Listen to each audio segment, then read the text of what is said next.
It was 1778 when the last Prince Bishop of Trier introduced Riesling, or put out a law, or made out a decision that only Riesling has to be planted in the Mosel, So we celebrate more than 200 years of Riesling tradition in our area.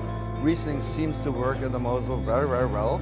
It's a cool climate grape, and the Mosel is the most northern wine-growing region, not only in Germany, in Europe, What the Mosel in all has in common, that of course it's close to the river, so the winter is a little bit warmer in general, and also in the summer we have, a little bit colder temperatures, and we have slaty soils, so that's something what you find everywhere in the Mosel.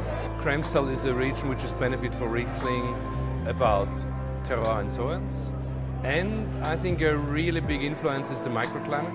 Every night we have cool winds, so there's a big temperature difference between day and night. And that is necessary for fresh and fruity white wines. The Kamptal has a large share of rocky soils, either from the Heiligenstein, the Permian rock, or also the primary rock, which is very good for Riesling. And then it's a cool area. It used to be, 50 years ago, a very cool region with very lean and high acidity wines.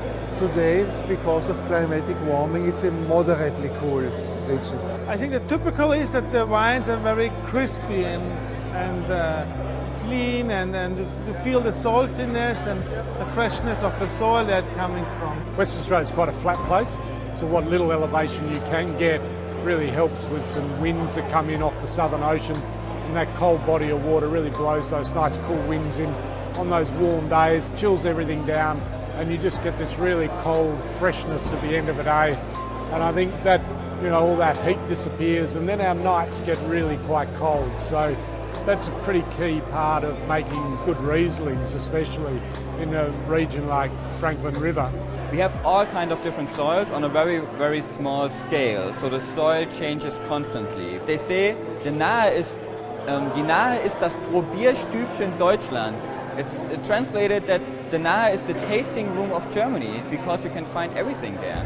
Rheinhessen is the biggest wine growing area in Germany, and for sure we have a few thousand hectares of Riesling. We have very different soil characteristics in this big region, so therefore you could find some different styles, from the dry to the noble sweet ones, but focused on the dry and this on different soils. For us, the Riesling grape, it communicates a special setting. It's very reactive to soil, to climate. Small variations can have a huge effect. And in our location where we grow our wines, we have a very special kind of combination out of these microfactors, which enhance us to create wines that we believe in as a very special interpretation of our soils. Pfalz is special because it's one of the warmest areas of Germany for Riesling growing.